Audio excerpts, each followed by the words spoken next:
Hi, everyone, and welcome to the third episode of the second season of the PrincipalED podcast. I'm your host, Grace McCallum, and I am so excited to have two very special guests with me today for our very first Zoom podcast, which we're doing today because our wonderful friend, CK PURKS Hoffler, grad of 80, had a little flight issue, as we've been hearing about in the news over the last couple of days. And we had hoped to do it in person, but we are so grateful that we get to at least have her here on Zoom with us.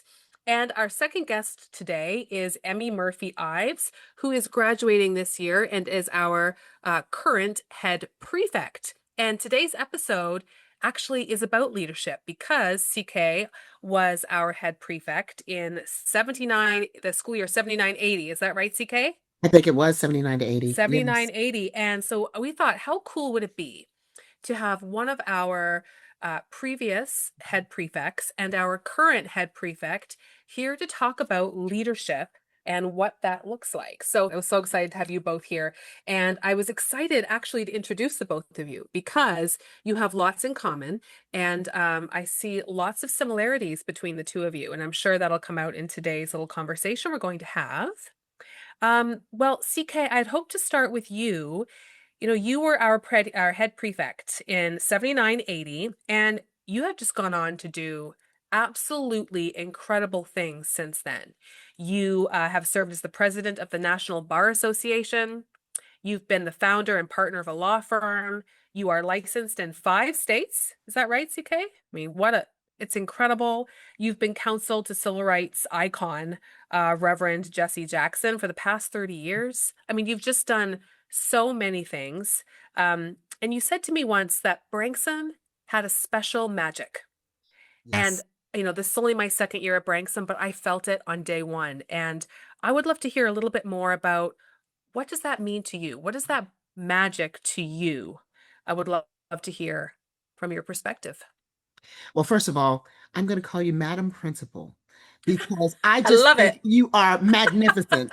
And Branksome is so fortunate to have you in as our principal. But I Oh, will thanks, CK. I just wanted to say that and thank you for having me on today and to share the stage with the head prefect. You know, we used to call ourselves head girl, but I love head prefect.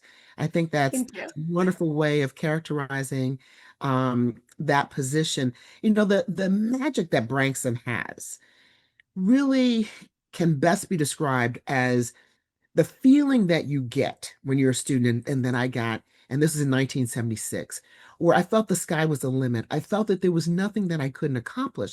Just the feeling of complete empowerment. And you know, when you're 14, I was 14 at the time, I didn't really know what empowerment was, but I understood the feeling of having a team of people, a group of people, the teachers.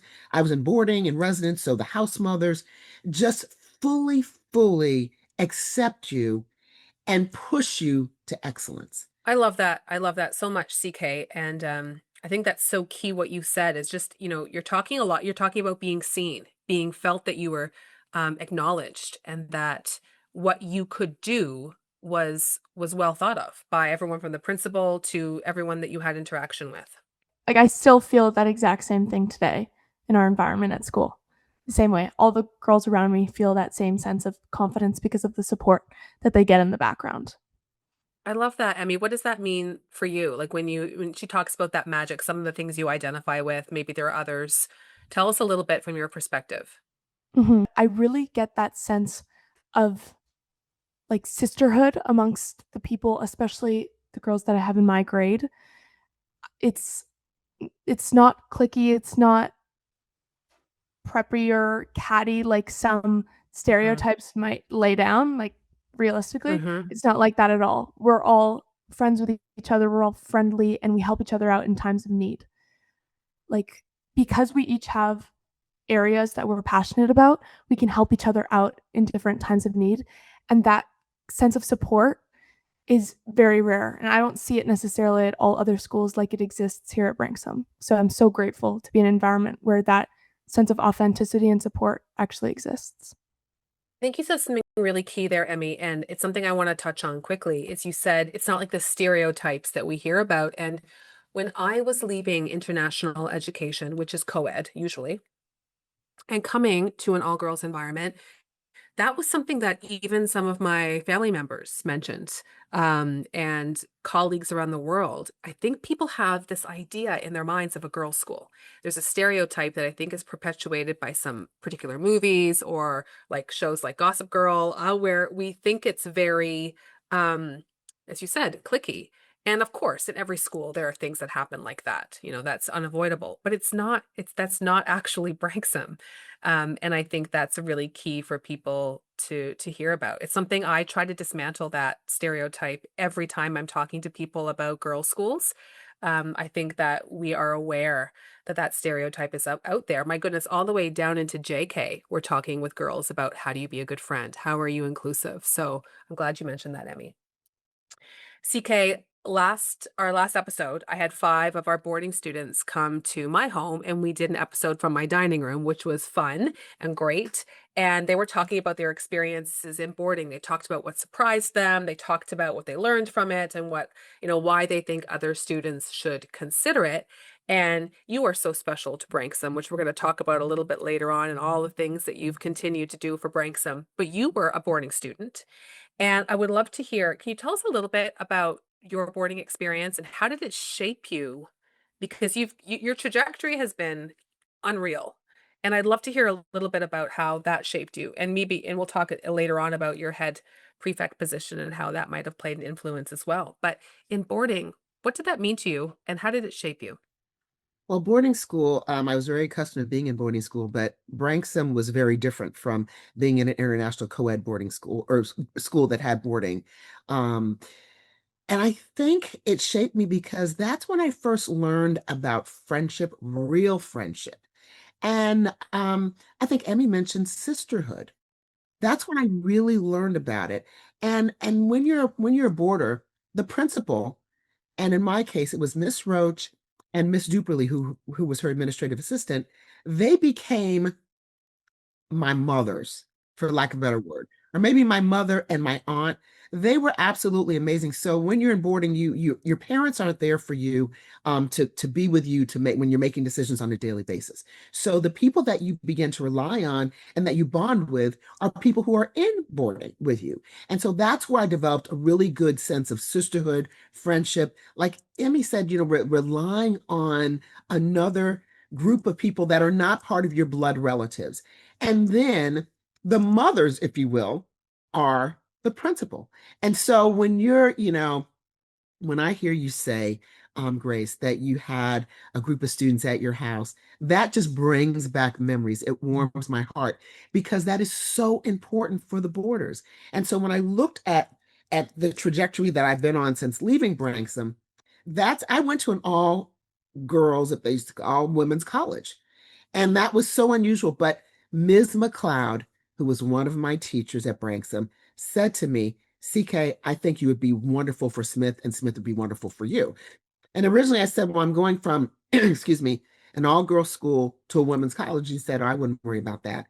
There's a lot of, it's a very normal kind of a dating environment, believe it or not, because you're in a 5 college area. But most importantly, Smith College will continue the nurturing and continue to set you on the path, which she believed was of success, of great success. It will help you to distinguish yourself from others. So, boarding school, it started there, trusting your friends, trusting your principal, trusting the environment, and learning how to love people who are not your relatives and really love in a sisterhood sort of way. And I just thought it was great. We had a bunch of fun. We had a lot of people from different countries. I mean, I was from the US, so I guess I was from a different country as well. And it was just a very enriching environment that I've always taken with me. I love hearing you describe that, and I really appreciate that word sisterhood that kind of Mhm. describes the closeness, like siblings that our students can have together, and it's wonderful. So for Halloween, we have like a boarding movie night at my house. So we had a bunch of girls come over. We threw like bean bags and pillows on the floor, and everyone watched a Halloween movie, Hocus Pocus. They'd never seen it. It was shocking. That's for another episode. No, I'm but it also was wonderful. unfamiliar. You didn't see it, Hocus Emmy? Pocus. Oh, you've got to get your life together. I'm going to help you out. Don't worry. I'm gonna make sure you see it. And it was just seeing them watch that movie together. It was so lovely. And, they're all arm in arm or laying in each other's laps, and just that closeness that I think really helps you to develop a sense of self at an early age, because you've got, as you said, CK, that trust of people who are in your peer group, and you're learning to build those relationships. Just, it's such a beautiful thing. I want to move on to leadership and, taking on the role of head prefect, or back in your day, CK head girl, such a significant commitment. And CK, as you reflect on, the early 80s, late 70s, what was that internal spark? Or was there a conversation that made you say yes to that huge responsibility? Now, it's a huge opportunity, but wow, is it a responsibility? And then after, Emmy, I'm going to ask you a similar question, but I'd love to hear, CK, what made you decide to take that on? Because it is wonderful and heavy. I'm going to try to call you Grace, but I really want to say Madam Principal. I think because CK, you can call me whatever you want. well, because I had developed really a good relationship with Allison Roach, with Miss Roach, as we called her, because in boarding, my first year in boarding, I was in the main house, which is because there were residences above. So I would see Miss Roach, really, she was one of the first people I saw every single day. And I had developed a good relationship with her. She's hilarious. She was very humorous, and I, of course, like humor as well. But she saw just sort of my discipline in working hard when I was from ninth grade on. So I felt that I could take on the responsibilities because I was very disciplined. I was competitive, not with other students, but with myself. I had, things that I wanted to accomplish, things that I wanted to do, and I was very organized and methodical. So I felt that from the standpoint of preparation, I could take on the role as head girl, head prefect. The other thing that was impactful for me was evidently the students really liked me and felt that I would be a good leader of the school, because part of it is, of course, you do get elected by the students. The students have some say in it, but you really are appointed by the principal. And then you do have a decision. I just felt that I was well positioned to do it, and I thought it'd be a great challenge. And I love the people, I had skipped a grade or two, and so the class that I graduated in was not the class that I started in at Branksome. So and I can't remember when I skipped my grade or so. I think it was maybe in 10th grade or 11th grade. And I knew that at that point I went to grade 13. So I felt that the relationship that I had developed with the other students that were in my new class was strong enough, because I knew that the other prefects were going to be pulled from that pool. So I felt that I had the discipline. It was going to be a challenge. I had a good relationship with my classmates, but most importantly, I felt that I could make a difference in the school spirit and help the rest of the students. And I loved going to the junior school. I loved interacting with the younger kids. And for some reason, they were looking up to me, and I felt, well, this means that I can have a positive impact on them. And it was based on those factors that I said yes. And it was just an honor, quite frankly. It was a great honor. I didn't expect it, but it was Right. really a great honor for me. Well, it sounds like you were well positioned for it, and it's no surprise to me, CK, to hear that you were well liked, or that you skipped grades, or that you had discipline, or that you were competitive with yourself. But it's so wonderful just to hear about what inside you sparked that decision of, yes, I can absolutely do this. And Emmy, I would love to hear from you. What was that like for you? Because, you are now very aware, taking on this role, you were very aware of the legacy, that the Hmm. strong shoulders that you're standing on, of women like CK who have led in this capacity. It can be a lot of pressure. Well, I mean, it wasn't so long ago that I made that decision. It was just a couple of months ago, back in Mm. May, May, yep. that the most recent head prefect, Miranda Lapham, phoned me up. I was just doing my homework after school. And when she let me know, you wouldn't believe how happy I was, just like hugging my parents a couple minutes after. It became a big goal of mine when I involved myself in the Branksome community, and I realized how brilliant the girls are at this school, like involving myself in the sustainability council or the French club or participating in athletics. I came to meet and develop a lot of relationships with my peers. And I think that was my main motivator of wanting to run for leadership roles, not only head prefect, but when I was in grade 9 and 10, wanting to do student council and representing my grade, because I felt the more that I got to know my peers, the more I could help make change for them. And that was really motivating for me. I'm impressed. I am so impressed. I'm impressed. How wonderful. Okay, I'm sorry. I shouldn't have thrown that in there, but I really Oh am. God, no, you How should. You wonderful. should. You know what? You should throw it in there, CK, because Emmy needs to hear that. And, it is impressive, Emmy, when you're thinking about really wanting to be in service of your peers, and that's why I wanted to become a principal. It's similar, I was at a school for a long time in China, and the principal position was open, and I knew that my peers needed support, and I felt like I want to be a part of supporting them. So I love that. I think it's a wonderful reason to want to do something hard. And not only that, but you mentioned legacy, like Mm, seeing the prefects that came before me, most recently Miranda and Thea Lapham and Nia Shaw. I also got to meet Monique Miller at our leadership conference in the mhm. fall. And Miss Ruskin, who was also head prefect, was my guidance counselor in middle school. And now meeting CK, I mean, I've met all of these women and I just admire them so much that I just saw it as a gift that I would be able to follow in such footsteps. And it's something that I'm always trying to live up Yeah, to. So, you're Yeah, entering a league of giants. oh, that is. Can I just add something? You mentioned, Emmy, you're listening to you. I'm beaming with pride because you are really exactly what Branksome is about. You're empowered, you're inspired, and it is a challenging position. The one thing that I remembered, I was the first boarder to ever be head girl. I was the first African American as well, but I was the first boarder. I think the big decision for Miss Roach was, my goodness, we're going to have someone in residence who's head girl, because typically the head girl had been a day student. And it makes sense because they have probably broader relationships typically historically than the students in residence. And I remember talking to Miss Roach about that, and I felt that for some reason I was part of history. And I wanted to be part of history. I wanted to be part of and I love the head girls that preceded me. And so to know that I could make a difference also in bringing that perspective of being someone in residence was very important for me at that time. I love that. And I think that's pretty incredible. I'm sure you've gone through many, being the first, I think, in a few times in your career, CK.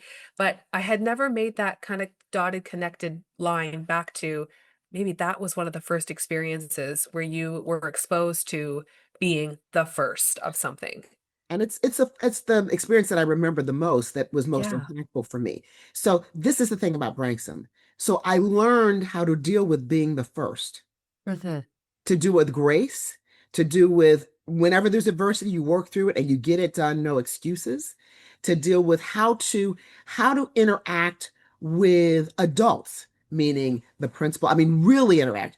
When you're Hmm. head prefect, you have to really, really interact with the principal. You can't be, how sometimes you're in awe, especially when you got a principal like Madam Principal here. You're in awe, you're intimidated a bit, you don't know how much you can express yourself, all of those things. That's a skill set that I learned at Branksome that has really helped me later in life because, like you said, I continue to be the first on many levels. And you have to know how to deal with in a gracious way, in a graceful way, and sometimes when you're the only woman, in a way that conveys, look, simply because I'm the only woman here, don't get this twisted. I'm Yep. here and I mean business, and I should be treated like everybody else in this position.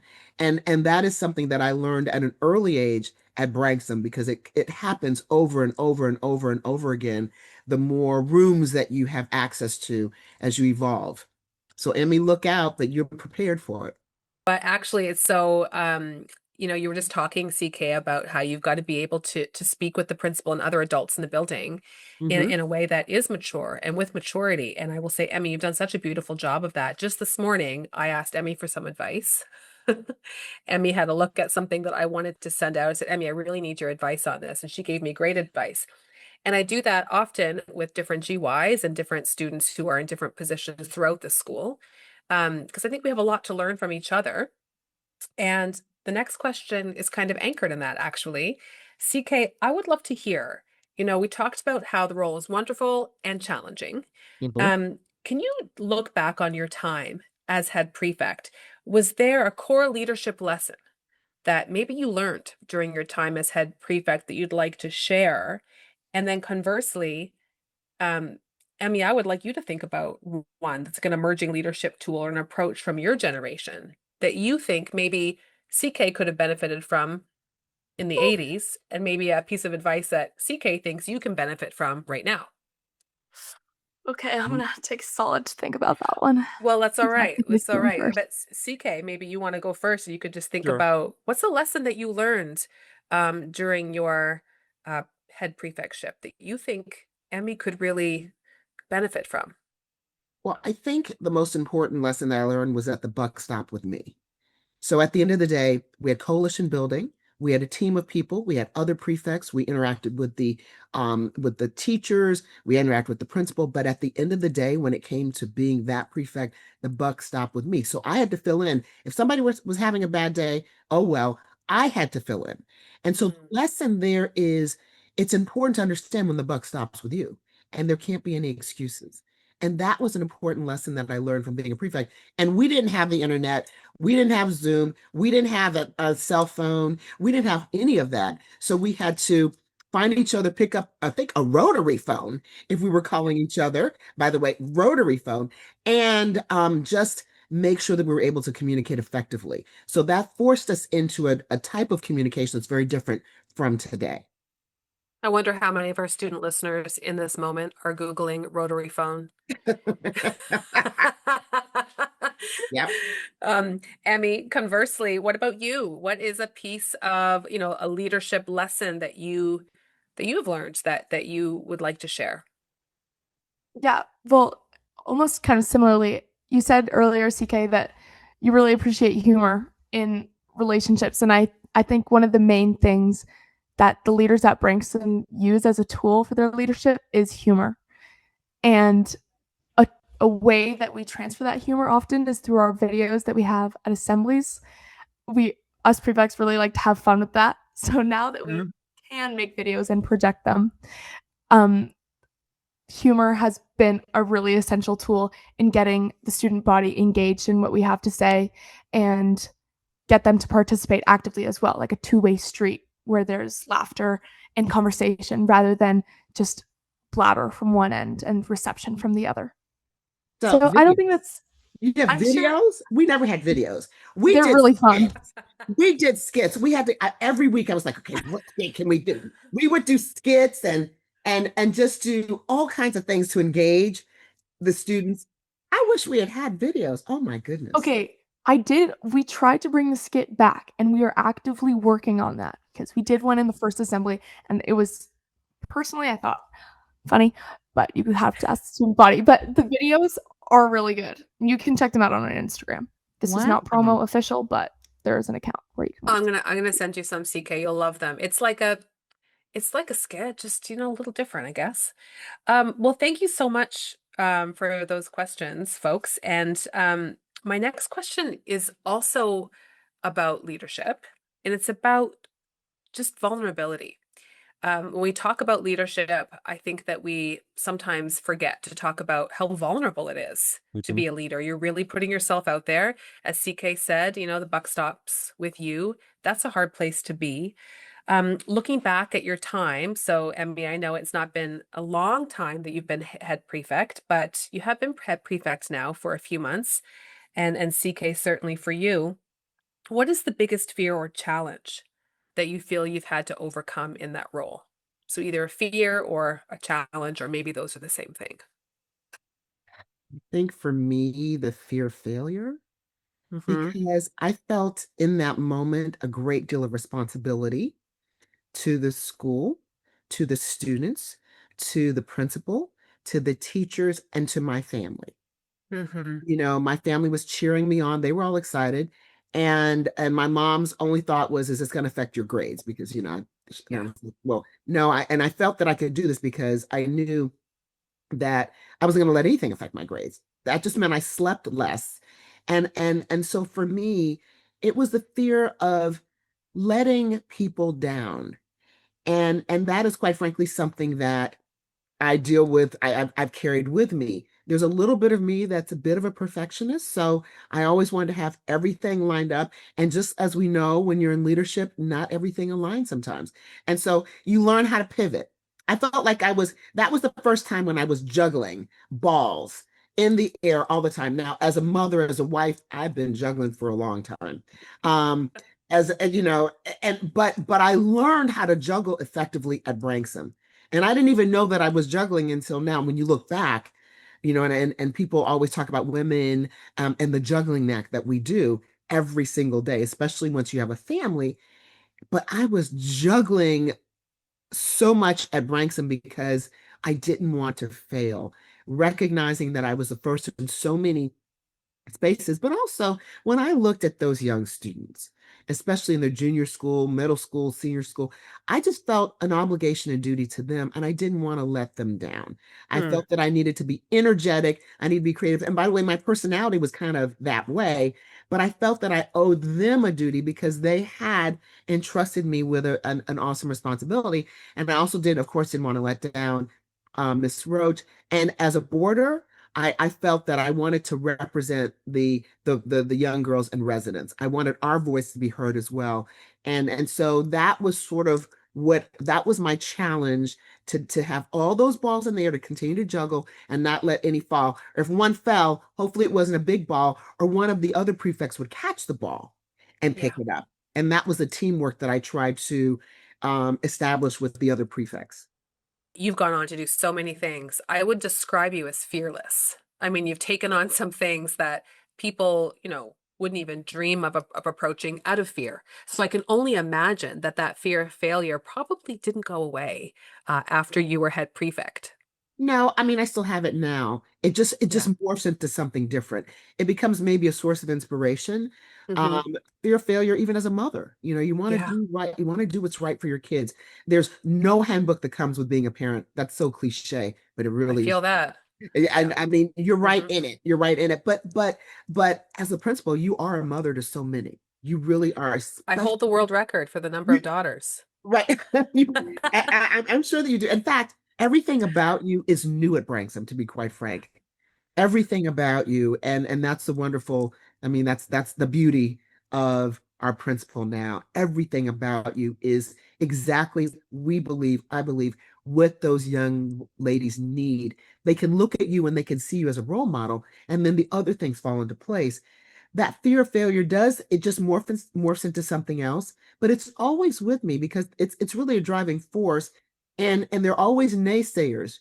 So the other thing that's a driving force, when people really doubt me, like there've been so many times in my life, and I mean you're going to experience this 100 times over, where people said, well, you can't do that, you shouldn't do that, I mean, no, you can't do that.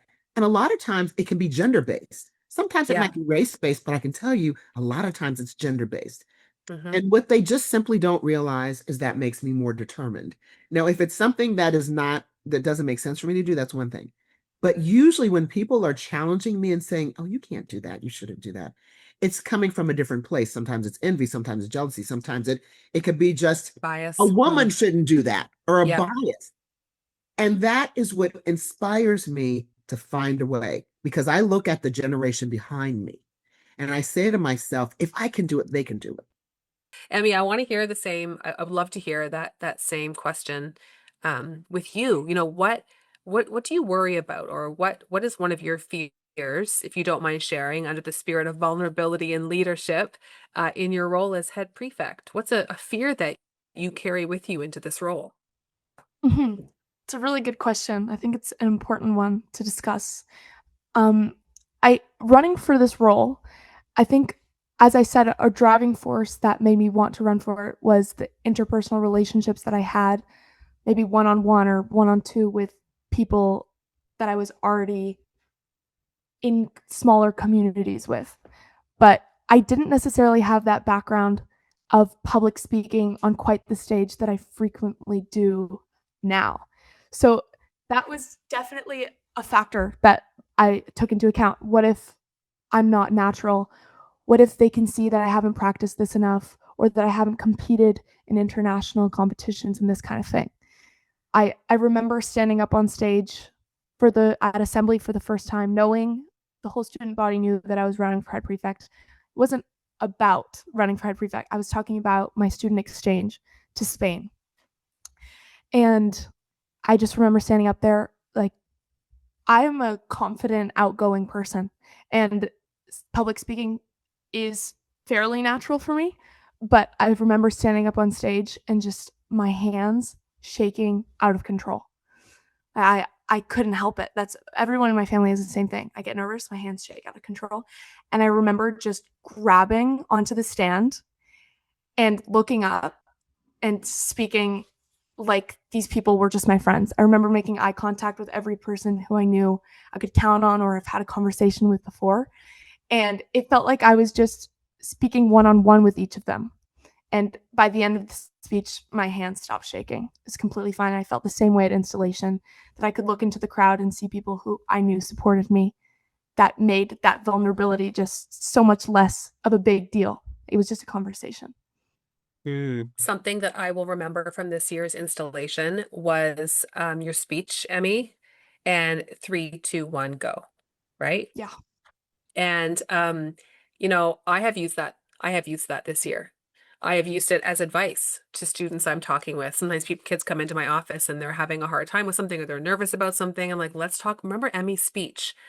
And we talk about it. And I think it really stood out to me. And the look on your parents' faces as you were speaking. They were just, it was beautiful to see, And so I know that was a fear for you, but look what you've been able to turn your fear into something that has been really positive and so motivating for so many people. We've talked about the speech numerous times since it happened. It's pretty incredible. Yeah. And it's that 3, 2, 1, like just grab the stand and go Yep. for it. If you Just let 3, any 2, 1, second thoughts go. kind of come in, it doesn't work. Yeah. I loved it. I loved that. Well, thank you so much for sharing that. We've talked about the role, but let's talk about this wonderful place. If you had to take Branksome and just distill it down to a single gift that it gives our students, one that hopefully stays with them long after they leave Branksome's halls, what would that be for you, Emmy? It's a good question. I think perseverance. Unlike a lot of schools, a lot of all girls schools, even that surround us in the Toronto area, Branksome is known for its academic rigor, and it's a very evident part of our curriculum or like our school's name, Branksome Hall. It's challenging, but I think it's underestimated how much it actually affects the character that comes with these girls that leave the school. Mhm. We're challenged every day, and it's not something to be ashamed of that we're challenged. Mhm. I mean, we work hard, and there's a lot of times that we fail. Weekly we fail. But weekly we get back up again and we keep working because we're Branksome girls. So it's we always see a path forward to working harder, studying more for that test, or if you fail, communicating with your teachers on how you can do Yeah. better.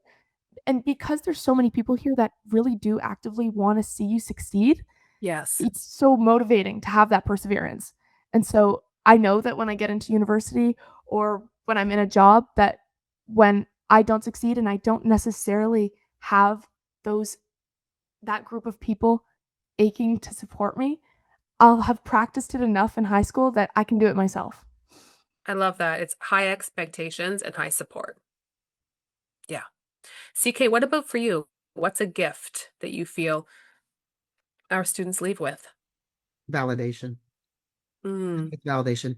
And that's really another way of saying what Emmy is saying. Because when I left Branksome, I confess, when I went to college, I didn't have that same level of support, and it took a moment for me to adjust.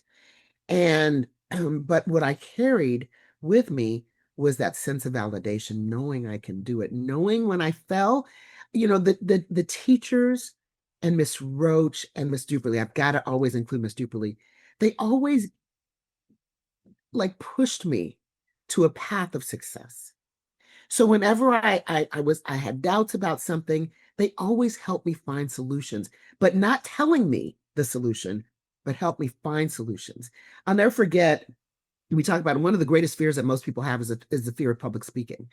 And when I was at Branksome, I did theater. I think, again, Ms. McCloud was the one who said, "Oh, you'd be great at theater." And I was like, "Oh, okay." I tried out for plays, we competed, and it was, again, the teachers that pushed me to that place. That's, again, validation. Not knowing that I was going to be a trial lawyer someday, but it certainly did plant the seeds for me to do what I'm doing today. Because theater is the precursor. Every lawyer should take theater, even if he or she is not a trial lawyer. The other thing about Branksome, part of validation is, um, they pushed me. I did a debate. I competed on I don't even know if I was on the debating team, but there was an opportunity to debate in French, and I was a French speaker.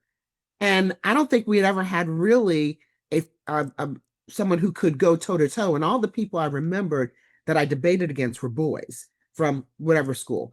And the first thing that struck them was because my French was more European French versus there's a different way of speaking French in Quebec or in Montreal.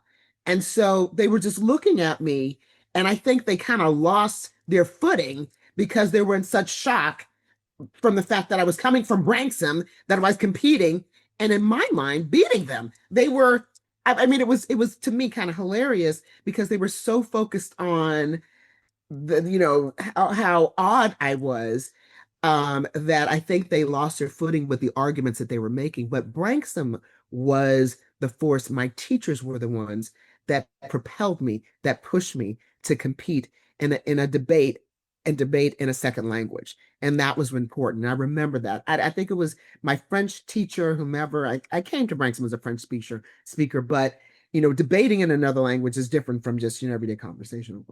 So funny that you say that. I had the literal exact same experience as you. I'm from Switzerland, so French is my first language, and so same thing. I came to Okay, wait a minute. Branksome. You're from Switzerland. I went Yes, where in Switzerland? Geneva.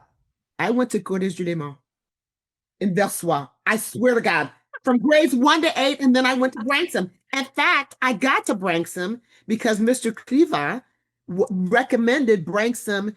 That he said, "Well, it's a girl. Tell my parents it's a girls' school, but it's an excellent school." So I was at Collège du Léman from grade 1 to grade 8. There's no way. This is I went to you I know went to Fremont. you didn't tell me this, but you did say we had some similarities. I grew up in Versoix. This is too much. This is too much. Listeners, if you are watching on YouTube and you can see Emmi's face, it's fab. And if you are not watching on YouTube, I wish you could see Emmi's face because it's hilarious. Emmi, tell us the connection. This is so cool. Hearing you say those words, Léman, in this setting is insane. I haven't heard that school name since I was 12. I went to Fleurimont. I think it was, do you know? I do, because I lived there for 8 years, and then I went back. I did an exchange program at University of Geneva. In fact, that was one of the things that appealed to me about Smith, because Smith was one of the only U.S. universities that had an exchange program with University of Geneva. Okay, so that's the most insane thing ever. And so the exact same thing happened to me. So I could speak French. I went with my friend Sonia, who also was a French speaker. And we were competing against a bunch of boys. It's the exact same thing, who were like Quebecois. They had different accents. So we just came up there, just started banging them with this French that they weren't familiar with, and they just got lost. And it was my first debate tournament speaking French, and it worked out amazingly. Oh my God. You see, this is Providence. This is why Branksome is so special. What are the odds All roads. in the history of the world That is All roads lead to Branksome, guys. That's all what I the always say. All roads lead to Branksome. We need to wrap up in a couple of minutes, but I just want to mention something quickly that you said, CK. You've talked a few times about, I think her first name is Shirley, right? Miss Dupley? Miss Duperly, Shirley Right. Duperly. Dupley. And I just want to quickly touch on that because we're talking about leadership today, the leadership positions you have been in, the ones you've continued to be in, the one that you're starting, Emmi. And, you know, it's really all about relationships. Hmm. And I just met with our GYs a couple of weeks ago, and I'm sending a reminder email today about how important it is for them to reach out to every teacher and person that has been helping them with their university and college applications, and how an email is not sufficient. You know, handwritten cards are so important, not just to show gratitude, but to build relationships. You have to end well to start well somewhere else. And it's such a big part of leadership. And CK, you built such close relationships with these wonderful adults in your life at Branksome that have continued to this day. When you came for reunion weekend, you went and picked up Miss Dupley and brought her here. You go and visit her, you call her, and it's been how many years since you first met her? I met her 40 in years? 1976. I just want to point that out, how important the relationships are to leadership. It's interesting when you look at the profiles of CEOs and leaders around the world, they know how to maintain relationships. They know how to express gratitude. And so I just think that's a wonderful leadership lesson. I have so many other questions that I wanted to ask, and we're just not going to get to them. So I'm going to end on one that I think is really important. CK, if you could go back and just whisper one little piece of advice to your probably 16 or 17-year-old self as you took on the head prefect role, what would that piece of advice be? If you could give yourself just like a sentence of advice. It would be slow down. Mm. Slow down because it's all going to work out. Oh, I And love that's that. the advice that I give myself today. Yeah. Slow down. And the reason why I say that is, okay, let's just face it, I do like perhaps misrepresent my age and all that. But I misrepresent my age, i.e., I say I'm 37, 40. I saw 37 so long ago that I should be ashamed of even saying that. But I was always on such a fast track. When you Yeah. peak, and Emma, you're going to experience this. You peak early. You're a leader. You just go to the next level, and you never look back. And then you get married, and you have kids, and life takes takes on a whole different stage, a whole different. It just grows and evolves. But I wish I was always so intent on getting everything done and doing it the right way that sometimes you can miss out on, you don't smell the roses enough because you're so intent on getting it done and moving to the next thing, and you don't even breathe. And so now I'm at a point in my life at this stage, hypothetically, let's say I could be like over 60 hypothetically. We're Hypothetically. hypothetically, we're not talking actually, just hypothetically, where I'm actually slowing down a little bit more and I'm smelling the roses and I'm accomplishing all the things I want to accomplish, but I'm looking at life differently. I would love to have had a little bit of that perspective when I was younger, because I would literally just pull an all-nighter once a week or whatever, just because, and then you get used to it. So I think I was 14 when I pulled my first all-nighter, and it was at Branksome because I needed to get everything done. I needed to go over that one more time because we had a test today and I wanted to get 100. All of these types of things. And just that one extra little bit. So slowing down, I wish, because I probably would have still gotten 100, but I think pacing yourself, because it's a long, you got to slow down and pace yourself. And I say that to you, Emmy, because we are absolutely cut from the same cloth. And the fact that we our connection to Geneva, not when you said Switzerland, I said, and she speaks French, and I noticed that your name was Emmanuel. That's why I said, well, Yeah. there's a story there. And that connection, all of the skills that you have, they are going to propel you to a great place in life. And it's going to be, the only question is going to be how you manage it, and are you taking care of yourself as well as everyone else? Because if you're head prefect, you're taking care of everyone, because that's what the leadership calls for. That's a responsibility. But you always have to remember, take care of yourself because it's I don't want to say it's an A-type personality, but it's just we're cut from the same cloth. So that would be what I'd impart to you and others. Thank you, Thank you, CK. I CK. just, I love that. even the moment you said just slow down, I felt like I could take a deep breath and I already felt more relaxed. You're already taking the advice. I love it. Emmi, the last question is for you, and then we're going to go into our quick rapid fire questions. But Emmi, if a future prefect listens to this 20 years from now, what's one piece of advice that you'd want her to hear in what's like a sentence that you can give them of one piece of advice? Okay. Well, I think CK's advice was really good. So let's just keep that one in mind. It's like an extra. Um, but there is something that my dad has always said to me about leadership in general, um, which is that leadership is not about you, but it's how you make other people feel about Mm, themselves. And that's always stuck with me when I'm having conversations with my peers, that it's no matter how many photos are taken of you or how many podcasts you can surface on, this this role isn't about you. It's about what effect you're having on other people. So in a time of stress or in a time of worry, don't turn to how you fear other people are perceiving you, but rather turn to the community that you're serving and seek out ways that you can help those people, because that's where you'll leave your mark. I love that, Emmi. It's so true. Okay, friends, we're at the end. And now we always do a little rapid fire at the end of the podcast. And so here's how it goes. I'm going to ask you a quick question, and you have to try to answer it within like 5 seconds with just like a couple of words. Are you ready? CK, it's you first. CK, we have a Branksome playlist on Spotify, and we're going to add your song to it. What song would you play on repeat? Oh, 5 seconds. Jamaica Funk. Oh, perfect. Good job. Emmi, what's a guilty pleasure that you'd never give up? Nutella and strawberries. Love it. CK, if you could switch lives with one person for a day, who would it be? Um, 5 seconds. Oh my goodness. You. Oh, that's so wonderful. I'd switch with you. Emmi, what's the best piece of advice you've ever received? Do your best and leave the rest. No good will come of worry. Ooh, Yeah. love. And CK, what would you like to be remembered at Branksome for? Caring. You're I caring. love that.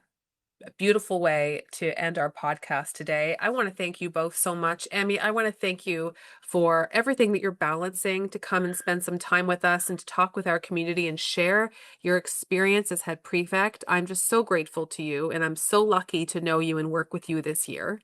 And CK, you have done so much for Branksome. You know, your official term as head prefect ended decades ago, but your leadership role at Branksome has never stopped. You know, from a board member to mentoring to helping us with fundraising, you're so deeply engaged, and you are a gift to this school. And I want to thank you both for your time today. It has been such a pleasure to have you with us. To our listeners and our watchers from around the globe, thank you for spending some time with us today on the Principled Podcast. Until next time, we'll see you again. Bye for now.